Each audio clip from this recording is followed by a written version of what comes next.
Hello everybody, welcome to my channel Code. So if you are new to this channel, then do consider subscribe to my channel. तो सबसे पहले ये सब चीज start करने से पहले मैं एक इम्पोर्टेंट न्यूज बता देता हूँ कि कृति दत्ता का पोस्ट है कि अभी जो अनएम्प्लॉयमेंट रेशियो है बहुत ही खराब है।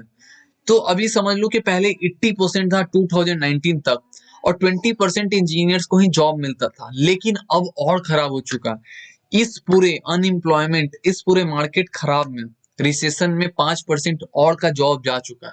यानी कि अब रेशियो इंडिया का स्पेशली 85% है जो कि अनएम्प्लॉयड है और 15% ही जॉब कर रहा है। तो हम लोग को मेनली जो मेरा मिशन है नेक्स्ट 8 ईयर में यही है कि जो अनएम्प्लॉयमेंट रेशियो है टेक इंडस्ट्री में इंजीनियर्स का हमको कम करना है। That is we have to reduce the unemployment ratio. यही मेरा नेक्स्ट 8 ईयर का मिशन है। तो मैं सबके साथ आपका हेल्प चाहूंगा कि अगर आप लोग फाउंडर हैं और किसी को जो हायर कर रहे हैं तो प्लीज कमेंट में यूट्यूब के या फिर रिद्धि दत्ता के पोस्ट के नीचे बोले कि मैं हायर कर रहा हूं, ताकि पोटेंशियल कैंडिडेट रीच आउट कर सके आपको और दोनों को क्या हो सके, जिसको जॉब चाहिए और जो जॉब दे रहा है वो एक दूसरे के साथ मिलकर आराम से जो है अनएम्प्लॉयमेंट रेशियो को कम कर सके। उसके बाद मेरे तरफ से क्या हो रहा है कि मेरे तरफ से क्या हो रहा है कि अगर आप लोग को लग रहा है ऐसा कि यहाँ पे मैं डेली जॉब पोस्ट करते रहता हूँ, डेली लिंक्डइन पे और टेलीग्राम पे हर दिन मैं जॉब पोस्ट करते रहता हूँ, तो तुम लोग प्लीज लिंक्डइन पे और फिर टेलीग्राम पे जुड़ सकते हो मेरे साथ, जहां पे मैं हर दिन पोस्ट करते रहता हूँ। जॉब डेली आएगा, एक जॉब जरूर आएगा डेली, तो तुम लोग वहां से भी अप्लाई कर सकते हो, ठीक है। और फिर मैं मिशन जो स्टार्ट किया हूँ उसके रिगार्डिंग बहुत सारी वीडियोज भी आती रहेगी। और उसके बाद मेजरली हम लोग को ये सब तो ठीक है कि जॉब नहीं मिल रहा है, एक तो कारण है तुम्हारा अपस्किलिंग नहीं कर रहे हो तुम, और एक तो अभी मार्केट बहुत खराब है। कोई कितना भी बड़ा अपस्किल हो उसको जॉब नहीं मिलेगा। लेकिन जब मार्केट ठीक होगा तो किसको हायर करेगी कंपनी? जो कि अपस्किल्ड होगा, यानी कि जिसके पास स्किल होगा। तो हम लोग को इस डाउन पीरियड में क्या करना है कि I know the situation is very bad, तो इस टाइम पे हम लोग क्या करना है, अपस्किलिंग करना है। तो अपस्किलिंग अपने अपने हिसाब से कर सकते हो, जैसे कि मैं मेगा सीरीज चला रहा हूँ पाइथन का, जहाँ की कंप्लीट लैंग्वेज से लेके complete data structure basic to advance पढ़ा रहा हूँ। तो तुम लोग देख सकते हो कि ये सीरीज में 48 वीडियो ऑलरेडी डल चुका है। तुम लोग इसको एक्सप्लोर करो, एक लैंग्वेज सीखो। इसमें लैंग्वेज में पढ़ा चुका हूँ पाइथन कंप्लीट, ओप्स पढ़ा चुका हूँ कंप्लीट, डेटा स्ट्रक्चर में 6-7 टॉपिक हो चुका है। अब डीपी पढ़ा रहा हूँ, तो डीपी का दूसरा वीडियो है, ठीक है।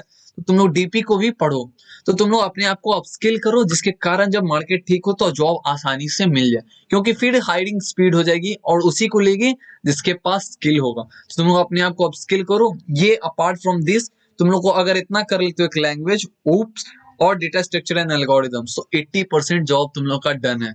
फिर तुम लोग को कुछ सीएस फंडामेंटल्स करना होगा, फिर प्रोजेक्ट्स करना होगा और कुछ और, जैसे रिज्यूमे ठीक करना होगा, एप्टीट्यूड पजल हो गया, मॉक इंटरव्यू देना होगा, कम्युनिकेशन स्किल ध्यान देना होगा, यानी कि सॉफ्ट स्किल पे। तो वो सब छोटा छोटा चीज है जो तुम लोग आराम से कर लोगे। एचआर क्वेश्चन हो गया, मैनेजेरियल क्वेश्चन हो गया। तो ये 20% रेशियो में आता है, मीन होता है 80%। 80% बहुत लोग नहीं कर पाते हैं और 20% तो कभी हो ही नहीं पाएगा। तो 80% खत्म कर लो, 20% अपने आप हो जाएगा। तो फटाफट से इसको लाइक कर देना, शेयर कर देना, सब्सक्राइब कर देना और कमेंट करो कि कहीं पे भी डाउट हो, एनी पॉइंट ऑफ टाइम कोई भी चीज में डाउट हो तो मुझे कमेंट सेक्शन में बताओ, मैं उसको क्लियर करूंगा, ठीक है। तो पढ़ाई में कोई कमी नहीं होगा। So let's start this question कि you are given an integer array cost where cost I is the cost of ith step on a staircase. So once you pay the cost, you can either climb one or two steps. You can either start from the step with index 0 or the step with index 1. Return the minimum cost to reach the top of the flow. अब तुम लोगों को क्या ध्यान देना होगा, तो यहाँ पे ये चीज हो गया, and you will start at index 1, pay 15 and climb 2 step to reach the top, so the total cost is 15। तो ये तुम्हारा क्वेश्चन है। क्वेश्चन पढ़ लिए हम लोग, तुम लोग अच्छे से क्वेश्चन को पढ़ लेना। और हम लोग चलते हैं इसको क्वेश्चन को डीपली समझते हैं कि क्वेश्चन कह क्या रहा है। तो देखो क्वेश्चन में एक एरे दिया हुआ है, ठीक है, मेरा एरे दिया हुआ है और हम लोग को करना क्या है। तो हम लोग को बोल रहा है कि जो भी ये वैल्यू तुम लोग को दिख रहा है ये क्या है, तुम्हारा कॉस्ट है। और हम लोग क्या कर सकते हैं, ये हम लोग का सीडी है, इंडेक्स के हम लोग का सीडी है। और हम लोग मैक्सिमम या तो एक स्टेप चल सकते हैं या मैक्सिमम हम लोग कितना चल सकते हैं, 2 स्टेप चल सकते हैं, ठीक है। उससे ज्यादा हम लोग नहीं बढ़ सकते हैं। और हम लोग को बताना है कि टॉप पे पहुंचना है। टॉप कौन सा इंडेक्स है, लास्ट इंडेक्स, यानी कि third index, out of bound. हम लोग को टॉप पे पहुंचना है, मतलब कि हम लोग या तो हम लोग यहां से स्टार्ट कर सकते हैं और या तो हम लोग यहां से स्टार्ट कर सकते हैं। हमेशा या तो हम लोग 0 से स्टार्ट कर सकते हैं या फिर हम लोग 1 से स्टार्ट कर सकते हैं। और हम लोग को पहुंचना कहाँ है भैया? टॉप पे पहुंचना है। तो टॉप पे पहुंचना है हम लोग को, ठीक है ना, टॉप पे पहुंचना है। तो टॉप पे हमेशा ध्यान में रखना है कि हमेशा टॉप पे पहुंचना है, लेकिन मिनिमम कॉस्ट में। मतलब हम लोग जो भी सीढ़ी चलेंगे उसका कॉस्ट लगेगा, तो हम लोग को चाहिए ना कि भाई कम से कम पैसा में पहुंच जाए। तो हम लोग यहाँ पे डायनेमिक प्रोग्रामिंग का दिमाग लगाएंगे, यानी कि हम लोग यहाँ पे प्रॉब्लम सॉल्विंग लगाएंगे, क्योंकि हम लोग इंजीनियर्स हैं। तो हम लोग चाहेंगे कि ऑप्टिमाइज वे में हम लोग पहुंचे, ताकि हम लोग का कम से कम पैसा लगे। तो हम लोग क्या चीज करेंगे दिमाग लगा के? हम लोग हर एक तरीका आजमा लेंगे, हर एक तरीका। तो हर एक तरीका आजमाने का एक ही सिंपल सा स्टेप है, दैट इज रिकर्जन। यानी कि हम लोग क्या करेंगे? रिकर्जन से हम लोग पता लगा लेंगे कि भैया हम लोग का क्या दिमाग में चल रहा है। मतलब हम लोग हर एक वेज लगाएंगे और पता करेंगे कि कौन सा मिनिमम, मतलब मिनिमम कितना कॉस्ट लगेगा। मतलब रिकर्सन से हर एक तरीका लगा लेंगे हम लोग कि कहाँ से हम लोग चलेंगे, कितना देर में पहुंचेंगे और कैसे हम लोग क्या क्या स्टेप लेंगे ताकि हम लोग का मिनिमम कॉस्ट लगे। जब जब भी आए कि तुम्हारा हर एक वेज लगा लो, हर एक चीज लगा लो, तो हम लोग कौन सा स्टेप उठाते हैं? रिकर्जन। अब देखो हम लोग रिकर्जन इसमें लगाएंगे कैसे, ध्यान से देखना। तो हम लोग का तुम्हारा ये एरे है, 10 है। सबसे पहले हम लोग यहाँ पे 15 पे चलते हैं और यहाँ पे हम लोग फिर तुम्हारा, जस्ट एक मिनट, ये थोड़ा सा जस्ट एक minute, give me a second. Okay, now it is okay. So now 10 15 और यहाँ पे हो जाएगा तुम्हारा 20। अब हम लोग का ये एरे हो गया। अब हम लोग को क्या करना है, देखो ध्यान से, हम लोग लास्ट से चलेंगे। लास्ट से चलेंगे मतलब हम लोग या तो उल्टा से चलेंगे, मतलब हम लोग जैसे कि मैं स्पेशली जब भी डीपी का क्वेश्चन बनाता हूँ तो हम लोग लास्ट से रिकर्सन का यूज करते हैं। या तुम इसको मान लो 0, या तुम इसको मान लो 0 1 2, या फिर तुम ऐसे भी चल सकते हो। तो मैं उल्टा चलता हूँ, मुझे ऐसा डायनेमिक प्रोग्रामिंग का जब भी क्वेश्चन बनाते हैं तो हम लोग रिकर्जन का उल्टा लेके चलते हैं, ठीक है। ये मेरा चीज है कि तुम लोग ऐसे चलो या फिर ऐसे चलो, नथिंग मैटर, तुम लोग को बस लास्ट में आंसर आना चाहिए। तो there are lots of ways you can answer this question. Okay, तो हम लोग अब देखते हैं कि इसको सॉल्व कैसे करते हैं, ठीक है। तो फटाक से हम लोग चलते हैं क्या, कि हम लोग को देखो यहाँ से, या तो हम लोग यहाँ से स्टार्ट कर सकते हैं या फिर हम लोग यहाँ से स्टार्ट करते हैं। तो सबसे पहले हम लोग यहाँ से स्टार्ट करते हैं 0th इंडेक्स से, और हम लोग देखते हैं कि हम लोग का आंसर कितना आ रहा है, ठीक है। तो हम लोग 20 से स्टार्ट किए और हम लोग मैक्सिमम कितना स्टेप चल सकते हैं? या तो एक स्टेप या फिर हम लोग 2 स्टेप चल सकते हैं। Let's take another pen. तो हम लोग या तो एक स्टेप चल सकते हैं या फिर हम लोग 2 स्टेप चल सकते हैं। हम लोग स्टार्ट कहाँ से कर रहे हैं? अभी 0th इंडेक्स से, ठीक है। मान के चलो कि ये 0th इंडेक्स है। तो हम लोग 20 से स्टार्ट किए, तो जहां से स्टार्ट करेंगे वहां का तो कॉस्ट लगेगा, हम लोग को लगेगा। अब हम लोग या तो जहां पे खड़े हैं, या तो हम लोग एक स्टेप आगे जाएंगे या फिर हम लोग क्या करेंगे? दूसरा स्टेप लेंगे। मतलब हम लोग या तो एक स्टेप ले सकते हैं या फिर हम लोग 2 स्टेप लेंगे, और उन दोनों में जो मिनिमम होगा हम लोग क्या करेंगे? उस कॉस्ट में ऐड कर देंगे। Why the pen is not working? So let's see. तो यहाँ पे हम लोग क्या करेंगे? या तो हम लोग एक स्टेप पीछे जाएंगे। Oh my goodness, why it is not working? Just give me a second.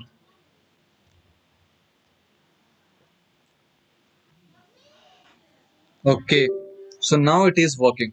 So 20 10 15 ले लिए हम लोग, यहीं पे बनाओ, इधर उधर काम नहीं कर रहा है। 20 ले लिए हम लोग, और हम लोग देखो मिनिमम कौन है, या तो हम लोग एक स्टेप चल सकते हैं या फिर हम लोग 2 स्टेप। यानी कि हम लोग का एरे यहाँ है, यहाँ ले लो। तो 10 15 और 20 ले लिए, तो या तो हम लोग यहाँ से स्टार्ट किए तो हम लोग क्या कर सकते हैं? एक स्टेप पीछे जा सकते हैं या फिर हम लोग 2 स्टेप पीछे जा सकते हैं। तो हम लोग क्या किए कि भैया एक स्टेप पीछे गए तो 15 आया, और एक 2 स्टेप पीछे गए तो 10 आया। तो हम लोग जो कम होगा वही ना लेंगे, क्योंकि हम लोग इंजीनियर हैं। और हम लोग को बोला गया कि भैया जो कम हो हम लोग को वही लेना है, ताकि हम लोग का फाइनल कॉस्ट क्या है? कम से कम आए टॉप पे पहुंचने में। तो 20, और इन दोनों में मिनिमम कौन है भैया? इन दोनों में मिनिमम है मेरा 10। तो क्या आया? 30। कब? जब 0th इंडेक्स से स्टार्ट किए तब। अब हम लोग यहाँ से स्टार्ट करेंगे 1th इंडेक्स से, यहाँ से। तो हम लोग यहाँ से जब स्टार्ट करेंगे तो देखो हम लोग का क्या आंसर आता है, ठीक है। तो हम लोग स्टार्ट किए 15 से, तो हम लोग का पहला कॉस्ट तो होगा ही, जहां पे हम लोग का सीढ़ी है। अब हम लोग या तो एक स्टेप पीछे चल सकते हैं या फिर हम लोग 2 स्टेप पीछे चल सकते हैं, यही चीज है। तो अगर हम लोग 2 स्टेप पीछे चलेंगे तो हम लोग का आउट ऑफ बाउंड हो जा रहा है, मतलब एड ही खत्म हो जा रहा है। तो जब एड खत्म हो जाए, यानी कि निगेटिव में इंडेक्स चला जाए, तो हमेशा वहां रिटर्न करना 0। यही तुम्हारा बेस केस हो जाएगा। ध्यान से समझना कि जब भी तुम्हारा एरे आउट ऑफ बाउंड हो जाए, जब तुम 2 स्टेप ले रहे हो, तो हमेशा क्या रिटर्न करेंगे? हम लोग 0 रिटर्न करेंगे। क्यों? क्योंकि अगर कुछ रिटर्न नहीं करोगे तो वहां पे एक्सेप्शन हैंडलिंग एरर आ जाएगा, जो कि तुमको संभालना है। तो कैसे हम लोग संभालेंगे? जीरो रिटर्न करके, मतलब कुछ नहीं ऐड किया। जब हम लोग 2 स्टेप पीछे गए तो डायरेक्ट हम लोग कहाँ पहुंच गए हैं? टॉप पे पहुंच चुके हैं हम लोग अब। या फिर हम लोग क्या कर सकते हैं? इसको ले सकते हैं और इसको ले सकते हैं। तो 15 प्लस हम लोग लेंगे मिनिमम ऑफ 10,0, 10,0। अब बताओ मेरा मिनिमम कौन है? तो 15 प्लस 0, मिनिमम यही है। तो आया 15। कब? जब हम लोग स्टार्ट किए तुम्हारा 1 इंडेक्स से। तो जब हम लोग 0th इंडेक्स से स्टार्ट किए तो आया 30। जब हम लोग 1 इंडेक्स से स्टार्ट किए तो आया 15। तो फाइनली मेरा आंसर क्या हो जाएगा भैया? इन दोनों में जो मिनिमम होगा वो हो जाएगा। यानी कि तुम्हारा इन दोनों में जो मिनिमम होगा हम लोग का फाइनली वो आंसर हो जाएगा। कैसे? क्योंकि हम लोग को या तो हम लोग 0 से स्टार्ट कर सकते थे या फिर 1 से। और हम लोग देखे कि जब 0 से स्टार्ट किए तो मेरा आया आंसर 30 टॉप पे पहुंचने के लिए। और जब हम लोग 1 से स्टार्ट किए तो आंसर आया कितना? तुम्हारा 15। तो हम लोग मिनिमम लिए तो फाइनल आंसर आया हम लोग का 15। तो हम लोग का अब रेकरेंस रिलेशन क्या बनेगा? मतलब जो रिकर्सिव रिलेशन है, लेट्स सी, एकदम ध्यान से समझना, आराम से बन जाएगा। तो हम लोग इसको हटाते हैं हम, क्योंकि उधर वो प्रॉब्लम कर रहा है मशीन। कोई दिक्कत नहीं है हम लोग को मशीन से, हम लोग अपना काम करेंगे। चाहे कैसी भी प्रॉब्लम है, हम लोग अपना काम से पीछे नहीं हटेंगे। तो ये छोटी मोटी प्रॉब्लम आती रहेगी। तो नाउ लेट्स सी, अब हम लोग क्या समझते हैं इसको। तो ध्यान से देखो कि हम लोग जहां पे खड़े हैं जो भी इंडेक्स पे, उसका कॉस्ट तो हम लोग को ऐड करना ही है। और उसके बाद हम लोग क्या करना है? तुम्हारा मिनिमम ऑफ i-1 और तुम्हारा मिनिमम ऑफ i-2, ये चीज हम लोग को करना है। ध्यान से समझना, मतलब जहां तुम खड़े हो वो तो ऐड करेंगे ही, और मिनिमम ऑफ जो भी तुम एक स्टेप पीछे लोगे और 2 स्टेप, उसके बाद हम लोग फाइनल आंसर क्या रिटर्न करेंगे? ये तो हो गया हम लोग का रेफरेंस रिलेशन। फाइनल आंसर क्या रिटर्न करेंगे? अगर तुम 0th इंडेक्स से स्टार्ट कर रहे हो, अगर तुम 1th इंडेक्स से स्टार्ट कर रहे हो, यानी कि तुम i-1 से स्टार्ट कर रहे हो और i-2 से, तो फाइनल आंसर इन दोनों का जो मिनिमम होगा हम लोग को वो रिटर्न करना है। ठीक है? यानी कि रेकरेंस रिलेशन बन रहा है कि जहां जिस सीढ़ी पे खड़े हो उसका कॉस्ट, और फिर तुम एक स्टेप पीछे ले रहे हो और एक स्टेप 2 स्टेप पीछे ले रहे हो, उन दोनों में जो मिनिमम कॉस्ट होगा उसको सिंपली हम लोग इस कॉस्ट में ऐड करके हम लोग रिटर्न करेंगे। और फाइनल आंसर क्या होगा कि जो भी तुम 0th इंडेक्स से स्टार्ट करोगे या फिर तुम 1th इंडेक्स से स्टार्ट करोगे, वो हम लोग का क्या होगा? उन दोनों में जो मिनिमम होगा हम लोग का आंसर फाइनल वही होगा। ठीक है? तो ये चीज हम लोग समझ गए। अब हम लोग आते हैं टाइम कॉम्प्लेक्सिटी क्या हो जाएगा। तो देखो हर एक फंक्शन का क्या हो रहा है, तुम्हारा एक स्टेप पीछे जा रहे हैं, 2 स्टेप पीछे जा रहे हैं। हर एक फंक्शन का एक स्टेप पीछे, 2 स्टेप पीछे। तो ये किससे रिलेट करता है? तुम्हारा फिबोनाची से। तो उसका टाइम कॉम्प्लेक्सिटी क्या था कि यानी कि हर एक नंबर के लिए हम लोग कितना टाइम्स जा रहे हैं, यानी कि n नंबर है तो सब के लिए हम लोग कितना टाइम जा रहे हैं? 2 टाइम्स। तो कितना हो जाएगा? 2 to the power n। और स्पेस कॉम्प्लेक्सिटी क्या हो जाएगा तुम्हारा? यानी कि हाँ, यहाँ मैक्सिमम हम लोग अगर 3 नंबर है तो 3 नंबर के लिए हम लोग कितना आएंगे? इतना ही आएंगे, 3 स्टेप पीछे आएंगे, उससे ज्यादा हम लोग नहीं आएंगे। तो मैक्सिमम हम लोग कितना आ रहे हैं? 3 स्टेप ही चल रहे हैं। तो स्पेस कॉम्प्लेक्सिटी कितना हो जाएगा? Order of n। यानी कि ये ऑक्सिलियरी स्पेस कॉम्प्लेक्सिटी है। और नॉर्मल स्पेस कॉम्प्लेक्सिटी कितना हो जाएगा? Order of 1। यानी कि ये स्टैक स्पेस है, मतलब मैक्सिमम जो ट्री बनेगा डेप्थ, वो तुम एन ही स्टेप ले सकते हो। हर नंबर के लिए 2 टर्म, हर नंबर के लिए 2 टर्म, तो तुम मैक्सिमम जो डेप्थ कवर करोगे, यानी कि स्टैक स्पेस जो बनेगा जो भी फंक्शन का, वो ऑर्डर ऑफ एन तक ही बनेगा, उससे ज्यादा नहीं बनेगा। ठीक है? तो ये रिकर्सिव हो गया। तो फटाफट से इसको हम लोग सॉल्व करते हैं। तो इसको हम लोग इधर करते हैं और फटाफट हम लोग कहाँ चलते हैं? सॉल्व करने। तो फटाफट हम लोग अब क्वेश्चन पे चलते हैं, यानी कि कोडिंग सॉल्यूशन पे। ठीक है? तो कोडिंग सॉल्यूशन पे हम लोग चलते हैं। उससे पहले हम लोग क्या करेंगे? अपना ध्यान से दिमाग लगा लो। हम लोग एन ले लेते हैं, जो भी हम लोग का लेंथ ऑफ कॉस्ट होगा। एकदम ध्यान से देखना, अब बहुत ही आसान लगेगा। हम लोग को फाइनली क्या रिटर्न करना है? हम लोग को फाइनली रिटर्न करना है minimum of self dot solve. और तुम्हारा सॉल्व फंक्शन को कॉल किए हैं, एस सॉल्व नहीं होगा, यहाँ पे सॉल्व होगा। और हम लोग जो भी एरे है उसको ले लेंगे। और हम लोग स्टार्ट कहाँ से कर रहे हैं? या तो हम लोग n-1 से स्टार्ट कर रहे हैं, या फिर हम लोग कहाँ से स्टार्ट कर रहे हैं? तुम्हारा n-2 से स्टार्ट कर रहे हैं। ठीक है? तो यहाँ पे कॉस्ट ले लिए और यहाँ पे n-2 से। फाइनली हम लोग को यही रिटर्न करना है कि जब 0th इंडेक्स से स्टार्ट करेगा और जब 1th इंडेक्स से स्टार्ट करेगा, उन दोनों में जो मिनिमम होगा हम लोग फाइनली वही रिटर्न करेंगे। So now let's jump to the define solve. Self पे आए हम लोग, उसके बाद हम लोग कहाँ पे आए? तुम्हारा कॉस्ट पे आए और यहाँ पे पास कर दिए n। ठीक है? अब बेस केस क्या होगा? तो पहला बेस केस हम लोग तुमको बता चुके हैं कि if n is less than 0 then we have to return 0, क्योंकि आउट ऑफ बाउंड होगा तो हम लोग क्या करेंगे, क्या रिटर्न करेंगे, that is 0। If n equal to, ये बेस केस के बारे में अभी हम लोग बात कर लेते हैं, या फिर तुम्हारा n होगा तो हम लोग सिंपली क्या रिटर्न करेंगे, कॉस्ट ऑफ n। मतलब इसको हम लोग अभी समझते हैं सबसे पहले। तो देखो ध्यान से कि मतलब हम लोग कहाँ पे हैं, या तो 0th इंडेक्स पे हैं या फिर 1th इंडेक्स पे हैं। तो हम लोग को 100% पता है कि हम लोग स्टार्ट कहाँ से करेंगे, या तो 0th इंडेक्स से या फिर 1th इंडेक्स से। तो इन दोनों में कोई भी मिलेगा हम लोग डायरेक्टली क्या कर देंगे, आंसर को हम लोग ऐड करा देंगे, सिंपली वहीं से रिटर्न कर देंगे। कि मान लो अगर 2 वैल्यू दिया हो रहा है, इस 20 को भूल जाओ, मान लो सिर्फ ये 2 वैल्यू दिया हो रहा है, ठीक है।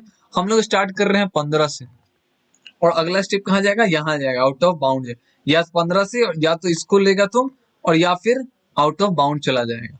तो हम लोग अगर 1th पे हैं, ठीक है, 1th पे हम लोग, तो 1 पे या फिर 0, मान लो 1 से ही स्टार्ट किया, और इसमें इधर कुछ नहीं है, इधर से नहीं बोल रहा है, मान लो सिर्फ 10 और 15 और 20 है ही नहीं, तो तुम 15 से जब स्टार्ट किया तो कहाँ जाएगा, डायरेक्ट आउट ऑफ बाउंड चला जाएगा।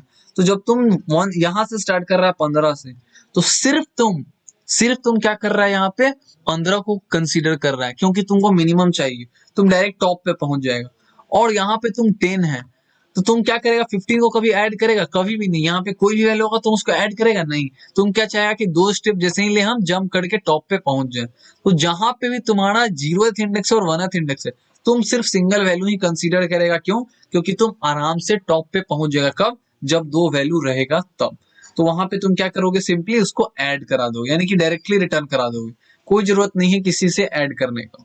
क्यों? क्योंकि हम लोग डायरेक्टली या फिर 0 या फिर 1 पे रहेंगे, हम लोग डायरेक्टली टॉप पे पहुंच सकते हैं अगर 2 वैल्यू रहा तब। तो इसलिए हम लोग क्या किए, ये बेस केस लगाए हैं। सो नाउ अब आता है हम लोग का सेकंड रेकरेंस रिलेशन। अगर हम लोग जहां पे भी खड़े हैं उसका कॉस्ट हम लोग ऐड करेंगे, प्लस हम लोग क्या करेंगे, मिनिमम ऑफ सेम चीज हम लोग क्या करेंगे, ये वाला ले लेंगे। हम लोग क्या लेना है कि जहां पे भी हम लोग खड़े हैं, ठीक है, हम लोग जहां पे भी खड़े हैं वो तो हम लोग लेंगे ही लेंगे। उसके बाद हम लोग क्या करना है, मिनिमम ऑफ एक स्टेप पीछे, या तो एक स्टेप पीछे चले उसका, या फिर हम लोग डायरेक्टली जंप किए 2 स्टेप पीछे उसका। उन दोनों में जो भी मिनिमम होगा सिंपली कॉस्ट में हम लोग ऐड करा देंगे, और फाइनल आंसर हम लोग का क्या होगा, रिटर्न हो जाएगा। तो मतलब ये जो लाके देगा 0th इंडेक्स से, और ये लाके जो देगा, उन दोनों में जो मिनिमम होगा हम लोग का फाइनल आंसर वही होगा। So now let's submit and check whether it is correct और नॉट। ये टाइम लिमिट एक्सीडेड देगा।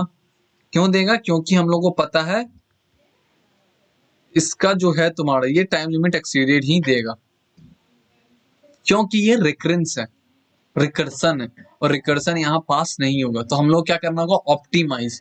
तो ऑप्टिमाइज में यहाँ पे कुछ नहीं है, जो मैं बता रहा हूँ memorisation top down bottom, sorry top down बोल रहे हैं, हाँ टॉप डाउन अप्रोच जो बताएंगे मेमोराइजेशन, उसमें कुछ नहीं करना है, सिंपल सा प्रोसेस है। तो हम लोग देखेंगे उसको, सिंपल सा प्रोसेस है। कैसा? जस्ट वेट, एकदम सिंपल सा प्रोसेस है। कैसा है वो हम लोग अब समझते हैं।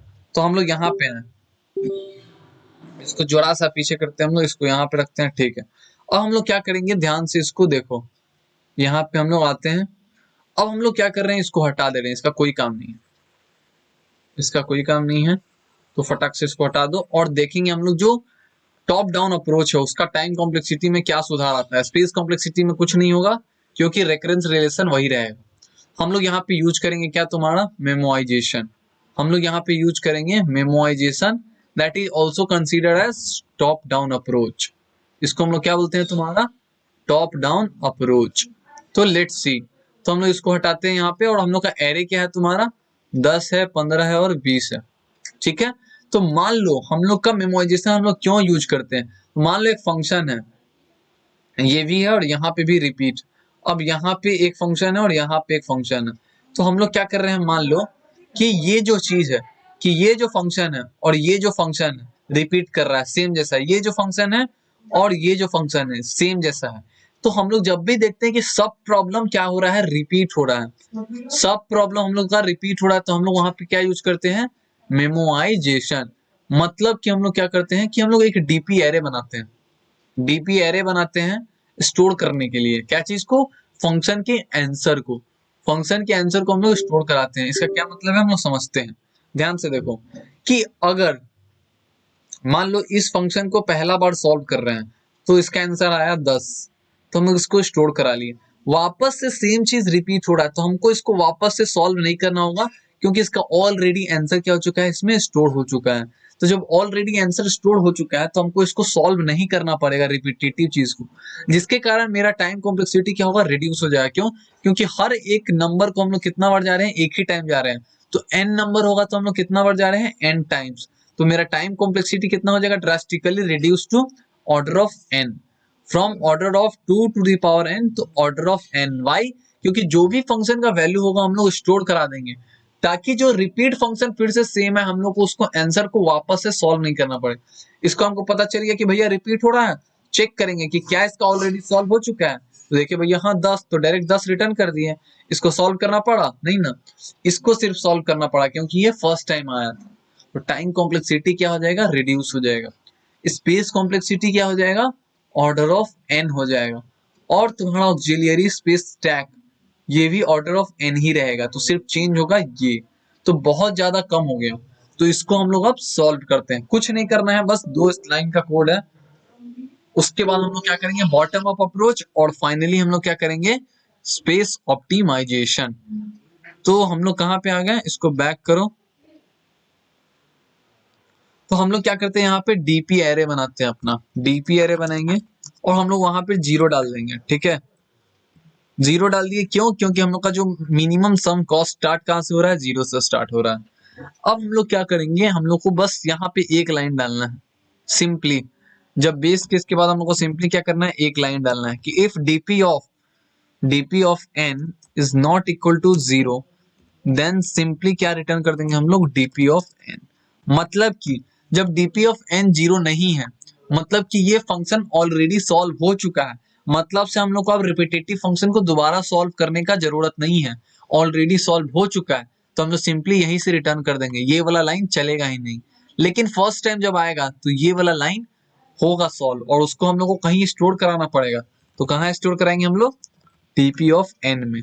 तो डीपी ऑफ n में स्टोर करा दिए और यहाँ पे हम लोग रिटर्न कर दिए क्या, तुम्हारा डीपी ऑफ n। ठीक है, ताकि हम लोग जब पहला बार सॉल्व किए तो उसको स्टोर करा लिए और फाइनली रिटर्न कर दिए आंसर। लेकिन जब फाउंड किए कि ऑलरेडी सॉल्व हो चुका है तो यहीं से रिटर्न मार दिए, जिससे कारण हम लोग का टाइम कॉम्प्लेक्सिटी क्या हो गया, रिड्यूस हो गया। And that is it. यही पे तुम्हारा क्या हो गया, मेमोराइजेशन। बस 2 लाइन का कोड ऐड करना था और कुछ नहीं, और तुम्हारा ऑप्टिमाइज हो चुका है। So now let's submit the program and check कि सॉल्व हो रहा है कि नहीं। Name DP of n, okay. तो यहाँ पे हम लोग डीपी पास तो किए ही नहीं, एक मिनट, यहाँ पे डीपी पास करना होगा। तो हम लोग डीपी पास किए ही नहीं, एक्साइटमेंट में देखो भैया गलत हो जाता है कभी कभी। तो हर जगह क्या कर दो, फटाक से डीपी पास करा दो जहां भी फंक्शन है। ठीक है, तुम लोग क्या कर सकते हो, ग्लोबल भी ले सकते हो, लेकिन ग्लोबली डीपी नहीं लेना चाहिए। मतलब लेना चाहिए, मैं ऐसे ही लेता हूँ, मुझे अच्छा लगता है कि इसी तरह डीपी पास कर दो फंक्शन में। थोड़ा टाइम टेकिंग है लेकिन इट्स ओके। देखो यहाँ पे दोनों टेस्ट केस पास हो गया है, अब सबमिट करते हैं। देखो यहाँ पे एक्सेप्टेड हो चुका है। क्यों हो चुका है, क्योंकि मेरा टाइम कॉम्प्लेक्सिटी ड्रास्टिकली रिड्यूस हो गया। अब मैं इस वीडियो को ज्यादा लंबा नहीं बनाऊंगा, तो अगले वीडियो में हम लोग लेके आएंगे ऑप्टिमाइजेशन, यानी कि बॉटम अप अप्रोच। उसके बाद उसको हम लोग क्या करेंगे, और अप्रोच बढ़ाएंगे और उसका हो जाएगा तुम लोग का तुम्हारा space optimization approach, last final approach. तो ये 2 अप्रोच अगले वीडियो में आएगा। तो मैं रिक्वेस्ट करूंगा कि तुम लोग बना के मुझे कमेंट सेक्शन में बताओ कि जो स्पेस ऑप्टिमाइजेशन होगा या फिर तुम्हारा बॉटम अप अप्रोच होगा, कैसे बनेगा। तुम लोग सोचो और इसको कन्वर्ट करो। अगर नहीं होता है तो वीडियो तो आएगा ही। थैंक यू वेरी मच, फिर मिलते हैं नेक्स्ट वीडियो में।